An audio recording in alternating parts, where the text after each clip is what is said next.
continue with quantum merit. Quantum merit is a beautiful case. ஏற்கனவே நம்ம ஒரு discuss பண்ணியிருந்தோம். Okay. Which means as much as is earned. As much as is earned.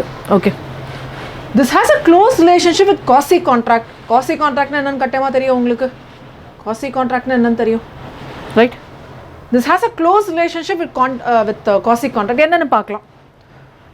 Let me take, there is a author who promises to give 6 volumes of a book to a publisher to be published. Okay, publisher approach பண்றாரு, author வந்து he promises to give for 6 volumes of a book. Okay, 3 volumes தான் முடிஞ்சிருக்கு, 3 volumes தான் முடிஞ்சிருக்கு. publisher வந்து வேண்டாங்க, இந்த புக்கை நான் ஸ்டாப் பண்ண போறேங்கங்கறாரு. What will be the situation? Take this as one case. Another case, instead of 6 volumes, take it as 6 books, which means that 6 different books னு அர்த்தம். இந்த இடத்துல வந்து 6 volumes of one single book, இந்த இடத்துல 6 different books. Again 3 books முடிச்சிட்டாரு. Okay, 3 books முடிச்சிட்டாரு. இப்போ publisher வந்துட்டு வேண்டாங்க, stop பண்ணிடலாங்கங்கறாரு. What will happen in this case and what will happen in this case? Now please understand quantum merit as much as is earned. See, now contract குள்ள enter ஆயிருக்கேன்னா it's a very much a legal agreement. Legal agreementல lawful consideration இருக்கு. எனக்கு ஏதாவது கிடைக்கணும், உங்களுக்கு ஏதாவது கிடைக்கணும். ஸோ இந்த கேஸில் யாராவது ஒருத்தருக்கு சும்மா பண்ணி தரதுக்கு இஷ்டம் இருக்காது, இல்லை இஷ்டம் இருக்கணும்னு அவசியம் இல்லை. ஏன்னா அது சோஷியலாக இருந்திருக்கலாம். ஓகே, அப்போ இந்த கேஸில் வந்து நம்ம என்ன பர்டிகுலராக பார்க்கணுன்னா, எனக்கு ஏதாவது கிடைக்கும்னு சொல்லி தானே இந்த கான்ட்ராக்ட்குள்ள என்டர் ஆனேன். அப்போது திடீர்னு ஆத்தர் கிட்ட போயிட்டு இந்த கான்ட்ராக்ட் வேண்டாங்கன்னு சொன்னால் அவர் என்ன பண்ணுவார்? 6 volumes ஆஃப் புக்காக இருந்து 3 வால்யூம் முடிச்சிருக்காருன்னா ஸ்டில் 6 வால்யூம்ஸை முடிச்சாதான் அந்த புக்கு முடித்த மாதிரி. அப்போது இந்த கேஸில் ஒன்றும் பண்ண முடியாது. ஆனால் பட் 3 புக்ஸை முடிச்சிட்டாரு, 6 புக்ஸில் 3 புக்ஸை முடிச்சிட்டாரு. அப்போது 3 டிஃப்ரெண்ட் புக்ஸை முடிச்சிருக்காரு இல்லையா? இந்த 3 புக்ஸ்க்கு உண்டான பணத்தை வாங்கிக்கலாம். காசி கான்ட்ராக்ட். வை காசி கான்ட்ராக்ட்? எஸ், கான்ட்ராக்டில் டேர்ம்ஸில் நீங்கள் எதுவுமே அந்த மாதிரி பேசலை, ஆனால் டேர்ம்ஸ் அந்த மாதிரி பேசலாம். ஆனால் லா என்ன சொல்லுது? What is quasi contract? நம்மளே வந்து பேசாமல் ஆஃபர் அக்செப்டன்ஸ் இல்லாமல் இருந்தாலும் contract act makes us to enter into an obligation. Not an original contract but an implied promise. Why you say this as implied? ஆக்டில் இருக்குப்பா காசி கான்ட்ராக்ட், ரைட்? என்னென்ன மாதிரியான சர்க்கம்ஸ்டன்சஸில் இந்த குவாண்டம் மெரிட் அப்ளை பண்ணாலும் பார்த்தீங்கன்னா, வாய்டாக இருந்தால் ஓகே, ப்ராபப்ளி இந்த புக்ஸ் எழுதும்போது some matter maybe somewhat harsh like, இல்லைனா வந்து ப்ராபப்ளி இந்த வீடியோஸ் வந்து பப்ளிஷ் பண்ணக்கூடாது, ஹார்ஷாக இருக்குது. புக்கை பப்ளிஷ் பண்ணக்கூடாது, ஹார்ஷாக இருக்குது. ஒரு படம் ரிலீஸ் ஆகுது, பண்ணக்கூடாது, ஹார்ஷாக இருக்குது. ஏகப்பட்ட கேசஸ் பார்த்துருப்பீங்களா? வாய்ட்னா நம்ம நிறைய list of void agreements, void contracts பார்த்துருக்கோம் put together. Non gratuitously, what you mean by non gratuitously is கிராட்டிடியூஸ் act இல்லைன்னு சொல்லுவோம். விச் மீன்ஸ் தட் என்னோட இன்டென்ஷனே பிஸ்னஸ் மாதிரி தான். ஓகே, ஒருத்தருக்கு வந்து ஈவன் ஒரு பென் சேல் பண்ணால் கூட அந்த பெண்ணுக்கு நான் 2 ரூபாய் அமௌண்ட்டை நான் வாங்கிட்டு தான் வருவேன், அட்ஜஸ்ட் எல்லாம் பண்ண மாட்டேன். ஏன்னா see my intention is to do business and make profit. So அதெல்லாம் வந்து நான் ஏன் காம்பன்சேட் பண்ணிக்கணும்? இல்லை, நான் கிராட்டிடியூஸ் ஆக்ட். இந்த ஆத்தர் வந்து ஏன் காம்பன்சேட் பண்ணோம் பப்ளிஷருக்காக? ஆத்தரோட வேலையே புக் எழுதுறதுக்காக தானே. இட்ஸ் ஓகே, நான் gratuitous act. abundance or refuses to perform. Okay, publisher வந்து என்ன ரீசன்லாம் சொல்ல மாட்டேங்கிறாரு, but he refuses to perform. yes, abandon or refuses to perform. D, divisible in nature. see, இந்த கேஸும் பார்த்தோம், வால்யூம்ஸ் அண்ட் பார்த்தோம், புக்ஸ் பார்த்தோம். இந்த கேஸில் quantum merit is not applicable. whereas books தான் divisible in nature. 6 புக்ஸ்னால 6 டிஃப்ரெண்ட் கான்ட்ராக்ட்ஸாக எடுத்துக்கலாம் நம்ம. இல்லையே மேம், கான்ட்ராக்டில் அப்படி பேசியிருக்க மாட்டாங்களே மேம், 6 புக்ஸ் முடிச்சோன்னா தானே பணம் சொல்லியிருப்பாங்க. ஆமாம், இருக்கலாம். 6 புக்ஸ் நீங்கள் முடிச்ச பிறகு நாங்கள் பணம் தரேன் சார்னு பேசியிருந்துருக்கலாம். ஆனால் இம்ப்ளைடு ப்ராமிஸ் ஆக்ட் என்ன சொல்லுது? இதை நீங்கள் காம்பன்சேட் பண்ணி ஆகணும், as much as is earned. அதுதான் இந்த கான்செப்ட். ஓகே, டிவிசிபிளாக இருந்தால் பண்ணலாம், இன்டிவிசிபிளாக பண்ண முடியாது. 6 வால்யூம்ஸ் இன்டிவிசிபிள் பண்ண முடியாது. அண்ட் பேட் பர்ஃபார்மன்ஸ் ரொம்ப நல்லாவே நம்மளுக்கு தெரியும். பேட்னா வாய்ட் பர்ஃபார்மன்ஸ். வேலிடிட்டிக்கு ஒரு 8 பர்ஃபார்மன்ஸ்க்கு ஒரு 8 பாயிண்ட்ஸ் பார்த்துருக்கோம் வேலிடிட்டி பேஸ் பண்ணி. ஓகே, இந்த previous chapter number 30. So bad performance தான் வாய்ட் பர்ஃபார்மன்ஸ். ஓகே, அந்த மாதிரி கேசஸில் next will go for the 5th one, claim for damages. நம்ம ஒரு கான்ட்ராக்டில் என்டர் ஆகிறோன்னு வச்சுக்கோங்களேன். அந்த கான்ட்ராக்டில் என்டர் ஆகும்போது அந்த பர்ஃபார்மன்ஸை பண்ணலன்னா ப்ரீச், அதுக்கு நான் ரெமிடிஸ் தான் பார்த்துட்ருக்கோம். இப்போ அந்த கான்ட்ராக்டில் என்டர் ஆகும்போது நம்ம இன்கேஸ் ஒரு probably let me have us 1 lakh rupees அந்த கான்ட்ராக்டில் ஒருத்தர் கொடுத்துருக்கேன். ஓகே, இன்கேஸ் இந்த கான்ட்ராக்ட்குள்ளே நான் என்டர் ஆகாமல் இருந்துதான் என்ன ஆயிருக்கும்?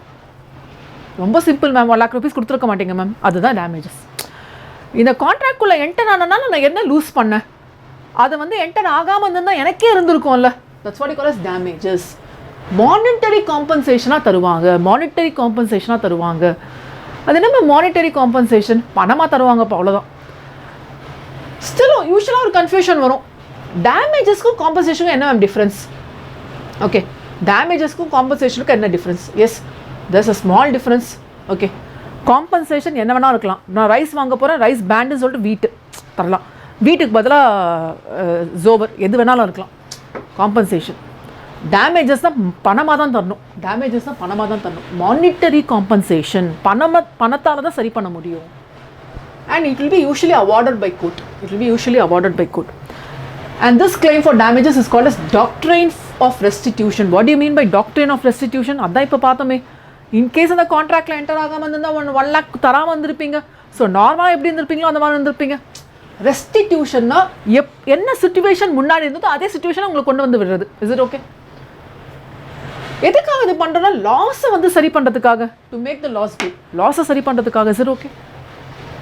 And it's dealt under section 73 of the contract act. Contract ஆக்டில் ஏற்கனவே டிஸ்கஸ் பண்ணியிருந்தோம்.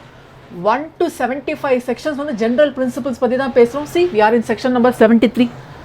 அவ்வளோ செக்ஷன்ஸ் பார்த்துட்டோமான்னு கேட்காதீங்க. இவ்வளோ செக்ஷனில் ஒன்று தான் பார்த்துட்ருக்கோம். நடுவில் எக்கச்சக்கமாக இருக்குது.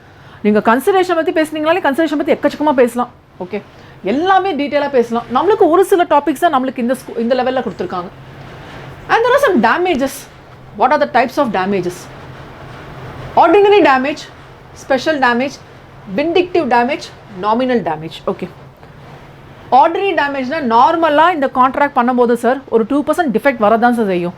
இது எங்களுக்கு மட்டும் இல்லை சார், எல்லா கம்பெனிக்கும் அப்படி தான் சார் வரும். அந்த மாதிரி சொன்னால் இது வந்து nominal damage, sorry ordinary damage. Ordinary damage what you call as ordinary, எல்லா பிஸ்னஸ் ட்ரேட்லேயும் இது நடக்க தான் செய்யும், ordinary damage. Special damage, special damage probably you might have bought a loan for some 1 lakh rupees. Okay, இந்த லோனை வந்து நீங்கள் ரீபே பண்ணும்போது 10% இன்ட்ரெஸ்ட்டோட ரீபே பண்ணும். 1 years or 2 years or whatever it is. In case நீங்கள் ரீபே பண்ணலைன்னா, கொஞ்சம் கேர்ஃபுல்லாக பாருங்கள், 2% வந்து எக்ஸ்ட்ரா நீங்கள் ரீபே பண்ணணும். ஓகே, டியூ டேட்டில் ரீபே பண்ணலாம். Okay, special damages. Okay, special damages இதுதான் ஸ்பெஷல் டேமேஜஸாக இருக்கணுமா? இல்லை, மேனுஃபேக்சரிங் செக்டாரில் இந்த கேஸில் பார்த்தா ஆர்டினரி 2% டேமேஜ் வரும். இன்கேஸ் 5% மேலே போயிடுச்சுன்னா ஸ்பெஷல் டேமேஜ். பட் இது வந்து ஸ்பெஷல், ஆர்டினரி எல்லாம் வந்து கான்ட்ராக்டில் என்டர் ஆகும்போது கொஞ்சம் ப்ராப்பராக பார்த்து கான்ட்ராக்டில் என்டர் ஆகணும். ஓகே, ஆர்டினரி பிரச்சனை இல்லை, ஸ்பெஷல் டேமேஜஸ் வரும்போது கான்ட்ராக்டில் பார்த்து என்டர் ஆகணும். Third one, vindictive or exemplary damage. Okay, it's a beautiful case, vindictive or exemplary damage. அது என்னன்னா, நான் யூஸ்வலாகவே வந்து என்ன ஆர்டர்ஸ் இருந்தாலும் உங்ககிட்ட தான் ப்ளேஸ் பண்ணுவேன். Just think this situation. என்ன ஆர்டர்ஸ் ப்ளேஸ் பண்ணாலும் உங்கள் தான் ப்ளேஸ் பண்ணுவேன். Okay, I am a regular client of yours, right? So நான் என்ன பண்ணுறேன்னா, இந்த வாட்டியும் வந்து ஒரு ஆர்டர் ப்ளேஸ் பண்ணியிருக்கேன் and have to give the cheque, right? So நீங்கள் ஆர்டர் இஷ்யூ பண்ணிட்டீங்க. ஓகே, ரொம்ப வருஷமாக நம்ம பிஸ்னஸ் பண்ணிகிட்ருக்கோம். ஓகே, உங்களுக்கு வந்து என் மேலே அவ்வளோ நம்பிக்கை, மேடம் கிட்ட வந்து டெலிவரி பண்ணால் போதும், அடுத்த நிமிஷம் செக் வந்து நிற்கும். ஸோ நான் கொடுக்குற செக் அமௌண்ட்டு, தட் இஸ் பணத்தை வச்சு நீங்கள் எந்த வேணாலும் பிளான் பண்ணலாம். So such an assured customer, such an assured client நான். இப்போது நீங்கள் டெலிவர் பண்ணிட்டீங்க, டெலிவர் பண்ணதுக்கு நான் 1 லட்ச ரூபாய் வந்து உங்களுக்கு நான் தர வேண்டியது இருக்குது. Okay, it's not a very big amount, but still 1 lakh rupees matters here. 1 லட்ச ரூபாய் வந்து நான் உங்களுக்கு செக்காக தரேன். நீங்கள் எடுத்துகிட்டு போய் பேங்க்கில் போடுறீங்க, பேங்க் வந்து என்ன பண்ணுறாங்கன்னா தப்பாக டிஸ்ஆனர் பண்ணிடுறான். டிஸ்ஆனர்னா என்னது? என் அக்கௌண்ட்டில் கேஷ் இல்லைன்னா டிஸ்ஆனர் பண்ணுவாங்க. But wrongful dishonour, please take care of the word wrongful dishonour. தப்பாக டிஸ்ஆனர் பண்ணிடுறான். அப்படின்னா என் அக்கௌண்ட்டில் கேஷ் இருக்குது, செக் இருக்குது, ஓகே கேஷ் இருக்குது, கேஷ் இருக்குது, ஆனால் என்ன பண்ணுறீங்க? தப்பாக டிஸ்ஆனர் பண்ணிடுறீங்க. யார்? பேங்க்கு தப்பாக டிஸ்ஆனர் பண்ணிடுறாங்க. இந்த கேஸில் நீங்கள் அடுத்த செகண்ட் என்ன நினைப்பீங்க? அடடா, அக்கௌண்ட்டில் வந்து பணமே இல்லை, மேடம் செக் கொடுத்துட்டாங்க நினைப்பீங்களா இல்லையா? அப்போ what you think of me? What happens to my credibility? What happens to my reputation?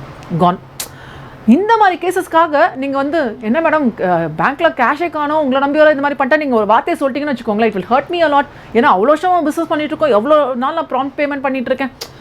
Wrongful dishonour. Is it okay? Is not my fault, obviously is not your fault, is a fault of the bank. So நான் bank கிட்ட வந்து என்ன பண்ணுவேன்னா damages claim பண்ணுவேன். Okay, what you mean by damages? Monetary compensation. Reputation போச்சியான்னு சொல்லுவேன். Okay, vindictive or exemplary damage. Last one, nominal damage. S, ஒரு funny டேமேஜ்னு சொல்லலாம். ப்ராப்ளி நீங்கள் ஸ்கூல்ஸில் வந்து லேட்டாக போகிறீங்க, ஒரு 2 days 3 days லேட்டாக போகிறீங்க, 4th day லேட்டாக போகிறீங்க, ஃபைன்னு கலெக்ட் பண்ணுறாங்க. ஓகே, இல்லைனா பனிஷ்மெண்ட் கொடுக்குறாங்க. இது ஏன் தராங்க? அந்த ஃபைன் அமௌண்ட்டை வச்சு என்ன ஒரு பெரிய ஸ்கூலேவா கட்ட போகிறாங்க? ஒரு சில ஸ்கூல்ஸ் இருக்குது, but still very small penny amount will be collected, but still very small penny amount will be collected. எதுக்காக கலெக்ட் பண்ணுறாங்கன்னா, இந்த வாட்டி நீங்கள் தப்பு பண்ணக்கூடாதுன்னு கலெக்ட் பண்ணுறாங்க. இந்த வாட்டி நீங்கள் இந்த தப்பு பண்ணக்கூடாதுன்னு கலெக்ட் பண்ணுறாங்க. This what you call as nominal damages. ஒரு எம்ப்ளாயி வந்து தப்பு பண்ணிடுறான், அந்த எம்ப்ளாயி இன்னொரு வாட்டி அந்த மாதிரி தப்பு பண்ணக்கூடாதுன்னு சொல்லிட்டு சஸ்பெண்ட் பண்ணுறது, அதெல்லாம் இதில் வருமா மேம்னா? இங்கே நம்ம மணி ரிலேட்டட் தான்ப்பா பார்க்குறோம். Just for understanding sake I am saying. Okay, so this is what you call as nominal damages. So we have discussed everything in detail. This goes with the concept under discharge and breach of a contract. என்ன பார்க்கணும்னா multiple choice questions பார்க்கணும். Multiple choice question in the sense choose the best answer பார்க்கணும். So let me use this space. Choose the best answer. Let me go for the first question. First question. On the valid performance of a contractual obligation by the parties, the contract is A, B, C, D irukku, but without seeing the options we can guess. Okay, on the valid performance of the contractual obligation by the parties, the contract is valid performance na enadhu? En side la na correct ah perform pannirken, unga side la neenga correct ah perform pannirkeenga, appo contract enna aidum? Discharge aidum. Yes, so this is under the choose the best answers. First question, I'll go for the options. A is discharged, B becomes enforceable, C becomes void, D none of these. Yes, A discharged. The contract is discharged. Is it okay? The contract is discharged. Let me go for the second option. An agreement, again without the options you please guess. Options paraga nama paakalam. An agreement to do an act impossible in itself under section 56 is impossible nale another void then. So void. Is it okay? Let me have the question read again. An agreement to do an act impossible in itself. அது start பண்ணும்போது impossible from the very beginning. Under section 56 is A void, B valid, C voidable, D unenforceable. A void. Hope it is right. Right. Third. Let me go for the third one. Any agreement which becomes impossible to perform under various circumstances. ஏதோ ஒரு circumstances, சூப்பர்வெனிங் impossibility எல்லாம் பார்த்தோம்ல, நிறைய circumstances இருக்குது, but impossibility ஆகிடுது. சூப்பர்வெனிங் இம்பாசிபிலிட்டியில் நம்ம 2 cases பார்த்தோம், where you can make the contract valid and where you can make the contract void. But இங்கே இம்பாசிபிள்னு சொல்கிறான். Any agreement which becomes impossible to perform under various circumstances becomes void. Okay, void. Let me go with the options. A voidable, B void, C valid, D none of these. Yes, B one. B is void. Is it okay? Fine. Let me go for the fourth one now. Discharge by mutual agreement may involve discharge by mutual agreement. Different cases discharge la paathom. Performance breach, lapse of time, impossibility, operation of law. அதோட சேர்த்து mutual கன்சென்ட்டோட பார்க்குறது, agreement on consent பார்த்தோம். Novation, alteration, rescission, remission. Right, hope you remember. A is given novation, B rescission, cancellation, அல்ல, C alteration, and D all of the above. Hope you have guessed down. Yes, D all of the above. எல்லாமே இருக்கு, all of the above. Is it okay? Right. Fifth one, the last question. Fifth one, the compensation given for breach of contract is, yes, damages then. A is damages, B is remuneration, C money, D check. ஆக்சுவலாக options வந்து direct ஆப்ஷனாக இருக்குது. ஏ damage, B என்னன்னு கொடுத்துருக்கான்னா remuneration கொடுத்துருக்கான். Remuneration எதுக்கு தருவோம்? நீங்கள் ஏதாவது சர்வீஸ் ப்ரொவைட் பண்ணிக்க ரெமுனரேஷன் தருவோம். டேரக்டர்ஸ்க்கு தரது ரெமுனரேஷன், சேலரி ரெமுனரேஷன் சொல்கிறோம்ல. பணம் எதுக்கு வேணாலும் தரலாம், காம்பன்சேஷனுக்கு தான் தரணும்னு அவசியம் இல்லை. செக்கு ஓகே, அகெயின் பர்டிகுலர் ரீசன்ஸுக்காக தான் தரணும்னு அவசியம் இல்லை. Is it okay? So this goes with answer A, damages. So choose the best answer is right over. Right. So heading 2ல வெரி ஷார்ட் ஆன்சர் கொஸ்டின்ஸ் எல்லாமே டிஸ்கஸ் பண்ணியிருக்கோம். நீங்கள் பாருங்கள், ரெஃபர் பண்ணுங்கள். 3ல ஷார்ட் ஆன்சர் கொஸ்டின்ஸ் எஸ் எல்லாமே discuss பண்ணியிருக்கேன். 4th one long answer questions yes I have discuss. Yes, done. So this is done with Indian contract and chapter number 31. Yes, thank you.